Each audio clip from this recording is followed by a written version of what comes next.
मकर संक्रांति के दिन चुपचाप गाय माता को खिला दें।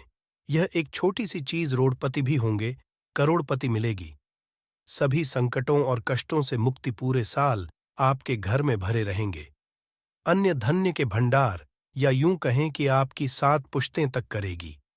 रुपयों पैसों पर राजमाता लक्ष्मी के आशीर्वाद से आपकी 7 पीढ़ियों तक बैंक बैलेंस बढ़ता चला जाएगा। सभी दुख दर्द, संकट, कष्ट होंगे दूर और सुख आप कदमों में आ जाएंगे। सुख आपके कदम चूमेंगे यदि आप यह एक छोटी सी चीज गाय को खिला देते हैं। चैनल के माध्यम से आपको बता दें कि 15 जनवरी यानी मकर संक्रांति के दिन दोस्तों, यकीन मानिए तत्काल गरीबी समाप्त हो जाएगी। आपके जीवन से गरीबी का नामो निशान खत्म हो जाएगा। गरीबी जड़ से दूर हो जाएगी हमेशा के लिए यदि आप एक छोटी सी चीज मकर संक्रांति के दिन गाय को खिलाएं। इस वीडियो में हम आपको उन्हीं खास और महत्वपूर्ण अचूक चमत्कारिक उपाय को बताने वाले हैं जो कि गाय से जुड़े हैं। अपने फायदे के लिए पूरा वीडियो देखना। यदि आप चाहते हैं माता लक्ष्मी की कृपा आपको हासिल हो, गरीबी आपके जीवन से समाप्त हो जाए, आप धन से मालामाल हो जाए और 7 पीढ़ियां तक बैंक बैलेंस बढ़ता चला जाए, तो दोस्तों वीडियो पूरी देखना शुरू से अंत तक। बीच बीच में से कटकर वीडियो देखोगे तो कोई लाभ नहीं मिलने वाला, तो समय निकालकर पूरा वीडियो देखिए। दोस्तों, शुरू करने से पहले आपसे रिक्वेस्ट करते हैं कि माता लक्ष्मी के सच्चे भक्त वीडियो को लाइक कर देना और सच्चे दिल से कमेंट बॉक्स में जय माता लक्ष्मी जरूर लिख देना, ताकि माता लक्ष्मी का आशीर्वाद आपको हासिल हो सके।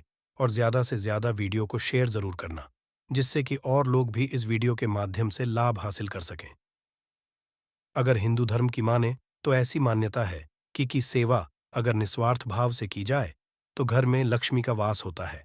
वैसे तो युगों से चला आ रहा है कि गाय को हम कुछ न कुछ हम खिलाते जरूर हैं। गाय को सनातन धर्म में लक्ष्मी स्वरूप भी माना गया है। कहा जाता है कि गाय की सेवा करने से घर परिवार सुखी और संपन्न रहता है। जिस घर में गाय की सेवा निस्वार्थ भाव से होती है, उस घर में लक्ष्मी जी की कृपा हमेशा बनी रहती है। और जिस घर में गाय की सेवा नहीं, अचानक से किसी भी प्रकार की वहां पर विघ्न बाधाएं आती ही रहती हैं। वैसे तो कुछ लोग शहरों में भी रहते हैं, महानगरों में रहते हैं, तो गाय पालना संभव नहीं है, परंतु गाय को रोटी जरूर खिलाई जाती है। परंतु कई बार कुछ भूल हो जाती है। तो कौन सी 3 चीजें हैं जो गाय को नहीं खिलानी चाहिए, आज हम आपसे यही इस वीडियो में साझा करेंगे। परंतु दोस्तों, उससे पहले आपसे रिक्वेस्ट करते हैं कि वीडियो को लाइक जरूर करिएगा, दोस्तों को शेयर कर दीजिए, और अगर आपने अभी तक चैनल को सब्सक्राइब नहीं किया है तो चैनल को सब्सक्राइब करके बेल आइकॉन जरूर दबाइएगा। गाय के अंदर सभी देवी देवताओं का निवास माना जाता है, तो आप सुबह जो पहली रोटी बनती है वो अगर गाय को खिलाते हैं तो देवी देवताओं का आशीर्वाद मिलता है। गाय को गुरु के साथ जोड़ा गया है, यानी गुरु ग्रह के साथ, बृहस्पति ग्रह के साथ। इसलिए गुरुवार के दिन गाय को रोटी पर एक चुटकी हल्दी खिलाए तो सुख, संपत्ति, धन, ऐश्वर्य बढ़ता है। दुष्ट ग्रह शांत हो जाते हैं। जो लोग मानसिक रूप से परेशान हैं, वो गाय को रोटी पर थोड़ा सा गुड़ रखकर खिलाएं तो सकारात्मक ऊर्जा आती है, टेंशन खत्म होती है, स्वास्थ्य अच्छा रहता है। और अगर आपको लगता है कि आपके सभी ग्रह खराब है, तो ऐसे में गाय को पहली रोटी रोज खिलाएं, सभी ग्रह धीरे धीरे शुभ हो जाएंगे। कभी कभी जीवन में समय से कोई शुभ मंगल कार्य नहीं हो रहे होते, तब ऐसे में आप गाय को रोटी खिलाएं।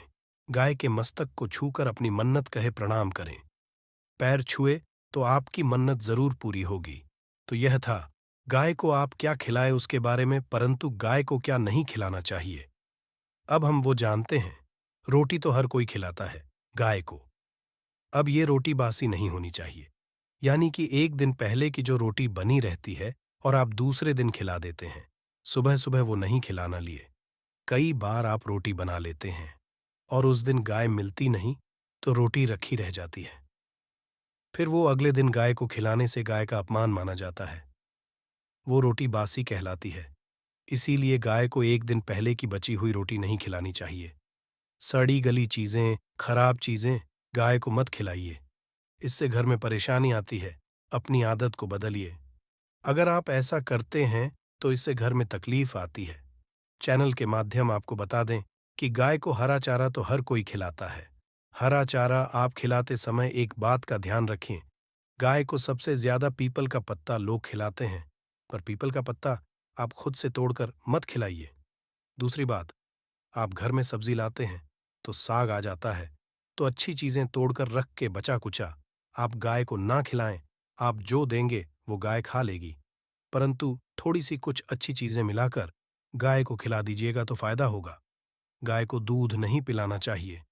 आप दही चावल खिला सकते हैं, परंतु दूध ताज़ा हो या बचा हुआ भूलकर भी गाय को मत पिलाइए। तो 3 चीजें गाय को नहीं खिलानी है। एक तो बची कुची रोटी नहीं खिलानी है। कोई भी अनाज बच जाए उसे दूसरे दिन नहीं खिलाना है। जैसे चावल बच जाता है, रोटी बच जाती है। और आप अगर चारा खिलाते हैं उन्हें तो सड़ा गला मत खिलाइए। और अगर खिलाते कोई चीज तो साथ कुछ अच्छी चीजें मिला ले। और दूध भी नहीं पिलाना है। ये चीजें बिल्कुल भी नहीं खिलाएं, नहीं तो घर में गरीबी आती है। माता लक्ष्मी आपके घर में वास करना छोड़ देती है। चैनल के माध्यम से आपको बता दें कि 84 लाख योनियों के सफर करके आत्मा अंतिम योनि के रूप में गौ का रूप धरती है। गाय लाखों योनियों का वह पड़ाव है जहां आत्मा विश्राम करके आगे की यात्रा शुरू करती है। दोस्तों, गाय का कोई शगुन नहीं होता। जिस भूभाग पर मकान बनाना हो वहां पर अगर आप 15 दिन के लिए गाय और बछड़ा बांध देते हैं तो वह जगह पवित्र हो जाती है। भूभाग से बहुत ही आसुरी शक्तियों का नाश हो जाता है, क्योंकि गाय में सकारात्मक ऊर्जा का भंडार माना गया है। गाय का मार्ग रोकना, अगर आप कहीं भी जा रहे हैं और गाय माता का मार्ग रोक दें तो यह बहुत ही शुभ माना जाता है। गाय और बछड़े का दर्शन एक साथ आपको हो जाए तो आपकी सफलता का प्रतीक माना जाता है। अगर आपके घर के आसपास गौ घूमती रहती तो इसका मतलब है कि आपके घर से काफी सारे संकट दूर हो जाते हैं। अपने आप और समृद्धिपूर्वक जीवन आपको मिलता है। गाय के समीप आप अगर जाते हैं तो संक्रामक रोग, कैफ, खांसी, सर्दी, जुकाम आदि का ग्रेजुअली अपने आप ही बिना दवाइयों के भी नाश हो जाता है। अगर आपको गाय अचानक से पूंछ मार देती है तो यह बहुत ही शुभ संकेत माना गया है, और काली चितकबरी गाय का ऐसा करना तो और भी ज्यादा शुभ गया है। पंचगव्य जो होते हैं वो कई रोगों में लाभदायक है। पंच कभी क्या क्या हुए? गाय के दूध, दही, घी, मूत्र और गोबर, इन सभी को शरीर की रोग निरोधक क्षमता को बढ़ाकर रोगों को दूर करने वाला माना गया है। ऐसा कोई रोग नहीं है जिसका इलाज पंचगव्य से नहीं किया जा सकता। दोस्तों, आज के समय में लोग गौ माता की पूजा करने के बजाय, उनका सही उपयोग करने के बजाय उनको काट कर मारकर खाना ज्यादा पसंद करते हैं। बुरा लगेगा शायद, पर यह सच है दोस्तों। और गाय को रोटी देने से न केवल सुख समृद्धि की प्राप्ति होती है, वहीं बरकत भी होने लगती है। आपको शास्त्रों पर आधारित और प्रामाणिक जानकारी मिलती है, इसलिए चैनल को सब्सक्राइब जरूर कर लें और वीडियो को लाइक शेयर भी जरूर कर दें। अगर आप गौ को पाल सके तो अच्छी बात, परंतु आज के मॉडर्न युग में जहां लोगों शायद खुद की घर में रहने की जगह नहीं है, ऐसे में गौ को रखना थोड़ा कठिन और महंगा हो सकता है। ऐसे में आप गौ को रोटी दें। कम से कम रोटी दे करके आप सुख समृद्धि को हासिल कर सकते हैं। आपके घर में बरकत होने लगती है।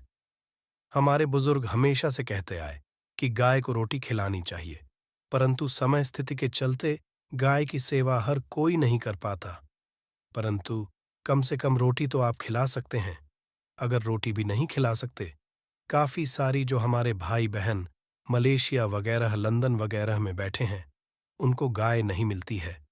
वो पूछते हैं कि हम कैसे गौ सेवा करें। आप ऐसा कर सकते हैं, आप गौ के नाम के पैसे निकालते जाइए और फिर आप चाहे तो कभी इंडिया आए तो आप गौशाला में दान दे दें, या फिर आप चाहें तो वहीं पर किसी गरीब को गौ के नाम की रोटियां खिलाएं।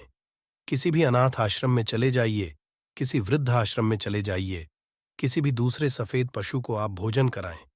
ये भी आपके लिए बहुत अच्छा होने वाला है। कम से कम रोटी जरूर खिलाएं। हमारे देश कई जगह देखा गया है और कई लोगों का प्रश्न आता है कि हम झूठी रोटी गाय को देते हैं। क्या यह सही है या गलत है? हम झूठा खाना, बचा हुआ खाना गाय को खिलाते हैं, यानी जो बच जाता है वह गाय के हवाले कर दिया जाता है। दोस्तों, रामायण काल में गौ माता को एक श्राप मिला था। उसी की वजह से आज उनके साथ ऐसा हो रहा है। उसी श्राप की वजह से गौ माता में देवी देवताओं का वास होने के बाद भी उनको झूठा खाना पड़ता है। यहाँ तक कि पॉलीथीन्स भी खाते हैं। हालांकि ये किसी भी लिहाज से सही नहीं है। आपको बता दें, वाल्मीकि रामायण में सीता द्वारा पिंडदान देकर दशरथ की आत्मा को मोक्ष मिलने का संदर्भ आता है। जो लोग जानते होंगे वह जानते हैं कि वनवास के दौरान भगवान राम लक्ष्मण और सीता पितृ पक्ष के दौरान श्राद्ध करने के लिए गया धाम पहुंचे। वहां श्राद्ध कर्म के लिए जरूरी सामग्री जुटाने के लिए राम और लक्ष्मण तो चले गए और सामान लेकर आए नहीं। इधर दोपहर गई, पिंडदान का समय निकलता जा रहा था। सीता मां घबराने लगीं। तभी दशरथ की आत्मा ने पिंडदान की मांग कर दी। अब गया जी के आगे फल्गु नदी पर अकेली सीता जी मुश्किल में पड़ गई। उन्होंने फल्गु नदी के साथ वटवृक्ष केतकी के फूल और गाय को साक्षी मानकर बालू का पिंड बनाया और स्वर्गीय राजा दशरथ अपने ससुर के निमित्त पिंडदान कर दिया। थोड़ी देर में भगवान राम और लक्ष्मण जब लौटे, उन्होंने कहा कि समय निकल जाने के कारण मैंने पिंडदान कर दिया। बिना सामग्री के पिंडदान कैसे हो सकता है? इसके लिए राम जी ने सीता मां से प्रमाण मांगा। तब सीता माता ने कहा कि जो फल्गु नदी की रेत है, केतकी के फूल है, गाय है और वटवृक्ष है, मेरे द्वारा किए गए श्राद्ध कर्म की गवाही दे सकते हैं। इतने में फल्गु नदी, गाय और केतकी के फूल तीनों इस बात को मुकर गए। उन्होंने कहा, सीता मां बोल रही है, सिर्फ वटवृक्ष ने सही बात कही। तब सीता जी ने दशरथ का ध्यान करते हुए उनसे ही गवाही देने की प्रार्थना करी। दशरथ जी ने सीता मां की प्रार्थना को स्वीकार करके घोषणा की कि ऐन वक्त पर सीता ने मुझे पिंडदान कर दिया। इस पर राम आश्वस्त हुए, परंतु तीनों गवाहों द्वारा झूठ बोलने पर सीता जी उनसे क्रोधित हो गईं और उन्हें श्राप दिया। फल्गु नदी से कहा कि जा, तेरा नाम सिर्फ नदी रहेगा, परंतु तुझमें पानी कभी नहीं रहेगा। इस कारण आज भी आप जानते होंगे, जो लोग जानते हैं, फल्गु नदी आज भी गया में ही रहती है। गाय को श्राप दिया कि तू पूज्य होकर भी लोगों का खाएगी, और केतकी के फूल को श्राप दिया कि तुझे पूजा में कभी नहीं चढ़ाया जाएगा। वट वृक्ष को सीता मां ने आशीर्वाद दिया कि उसे लंबी आयु की प्राप्ति होगी और दूसरों को छाया प्रदान करेगा, तथा पतिव्रता स्त्री तेरा स्मरण करके अपने पति की दीर्घ आयु की कामना करेंगी। यही कारण है कि गाय को आज भी खाना पड़ता है। केतकी के फूल को पूजा से निषिद्ध बताया गया है। फल्गु नदी के तट पर जल नहीं है। सीता कुंड में पानी के अभाव में सिर्फ बालू या रेत में पिंडदान किया जाता है। हमारे चैनल के माध्यम से आपको बता दें कि दोस्तों, शास्त्रों के मुताबिक गौ माता में सारे देवी देवता निवास करते हैं। 33 कोटि देवी देवता पितृ का निवास होता है। अगर आप भी किसी मंदिर में नहीं जा सकते, पूजा पाठ नहीं करते हैं, कहीं जाकर के ग्रह दोषों का उपाय नहीं कर सकते हैं, तो आपको गाय को एक रोटी जरूर खिलानी चाहिए। हमेशा कहते हैं, पहली रोटी गाय की अगर आप भी खिलाते हैं तो दुनिया के सारे सुखों को हासिल कर सकते हैं। आपने अक्सर ही सुना होगा कि रसोई में पहली रोटी जो भी बने, गाय को दे देनी चाहिए। हर रोज गाय को एक रोटी देने से आपके जीवन के सभी दुहक दर्द दूर हो जाते हैं। खाना बनाते वक्त हमेशा पहली एक रोटी गाय की निकाल दें। इसके बाद ही परिवार के बाकी सदस्यों के लिए आपको रोटियां सेंकनी चाहिए। कोशिश करनी चाहिए कि गाय की उस रोटी में थोड़ा सा हल्दी मिला दें। इससे गाय को रोटी लाने का अपार फल हासिल होता है। अगर गुरुवार का दिन हो तो लोई ले लें। सने हुए आटे की एक छोटी सी लोई बना लें और उसमें हल्दी मिलाकर गाय को आपको खिलाना चाहिए। आपके जीवन में शुभता आती है, वैभव आता है, धन संपत्ति का वास होता है। आप जो भी हासिल करना चाहते हैं जिंदगी में, तो आप देखेंगे कि तुरंत आपको मिनटों में वह हासिल होता है। इसी तरह से आपको एक नमक का उपाय बताते हैं। नमक क्या है? नमक बिना तो हर स्वाद अधूरा है, और साथ ही साथ अगर नमक ना हो, जीवन में तो स्वादहीन हो जाता है। जितना हम खाने में नमक को इम्पोर्टेंट मानते हैं, उतना ही ज्योतिष में नमक को इम्पोर्टेंट मानते हैं, और इसे कर्ज की वस्तु माना गया है। किसी का नमक खाने का अर्थ क्या होता है? उसका कर्जदार होना आपने सुना ही होगा। नमक का कर्ज अदा करना है। इसलिए अगर आप जीवन को सुगम बनाना चाहते हैं, सरल बनाना चाहते हैं, तो नमक का एक आसान सा उपाय आपको आज हम बताएंगे। आप देखिए कि कितने आपको परिणाम मिलते हैं, और इतना आसान है कि इसके लिए आपको अतिरिक्त मशक्कत करने की कोई जरूरत नहीं है। सिर्फ आपको अपने घर में बनी सबसे पहली रोटी लेनी है और उस पर थोड़ा सा नमक रख लें। अब आपका पूछेंगे कौन सा नमक रखें, आपको बता दें कि सबसे बेस्ट है आप सादा नमक, ढेली वाला नमक, सस्ता नमक जो भी है वह रखें। काला नमक नहीं रखना है, आपको सफेद नमक रखना है, तो नमक रख और फिर इस रोटी को किसी कपिला गाय को आपको दे देनी है। कपिला गाय यानी सफेद रंग की गाय को आपको खिला देना है। अगर आपको कपिला यानी सफेद गाय नहीं मिलती है तो आप ये रोटी किसी भी गाय को खिला दे। मगर यदि आपको कोई ऐसी गाय दिख जाए तो आप सबसे पहले सफेद गाय को ही खिलाना प्रिफर करें। आपको बता दे दोस्तों, ये उपाय आपकी हर समस्या को जड़ से दूर कर देता है। चाहे आपके घर में कोई बड़ी कलह हो, कोई पारिवारिक वाद विवाद हो, इस उपाय को आपके घर में सुख का वास होने लगता है। जो भी धन की कमी हो, बच्चों की पढ़ाई हो, करियर में सफलता हो, सभी मुश्किलें आपके जीवन की दूर होने लगती हैं। परंतु गाय को रोटी देते वक्त मन में ऐसा कोई भाव न लगाकर रखें कि हम रोटी खिलाते हैं या फिर हम बहुत बड़े दानी हैं। अन्यथा इस स्थिति में पुण्य फल की प्राप्ति होना संशय वाली स्थिति देता है। गाय को रोटी खिलाने से नियम से बरकत के अलावा आप देखेंगे धन संपत्ति में दिनों दिन बढ़ोतरी होने लगती है और आपके घर के ग्रह दोषों से आपको मुक्ति मिलती है। अगर आपके भी घर में धन की कमी है तो आपको ये उपाय जरूर करना चाहिए। किसी भी दिन करें। अगर सावन का पवित्र महीना है तो हर दिन शुभ है। आप जिस दिन चाहे उस दिन से कर सकते हैं और आप देखेंगे इस उपाय को करने से आपके घर से धन की कमी बिल्कुल झट से दूर हो जाती है। तो ये उपाय आप जरूर कर लीजिए। कमेंट में जय मां लक्ष्मी विष्णुदेव जरूर लिख दें। माता रानी आपकी सभी मनोकामना पूर्ण करें। दोस्तों, अगर आपको ये जानकारी पसंद आया है तो लाइक करिएगा, दोस्तों को शेयर जरूर करिएगा और चैनल को सब्सक्राइब करके बेल आइकॉन जरूर दबाइएगा। आपका दिन शुभ हो।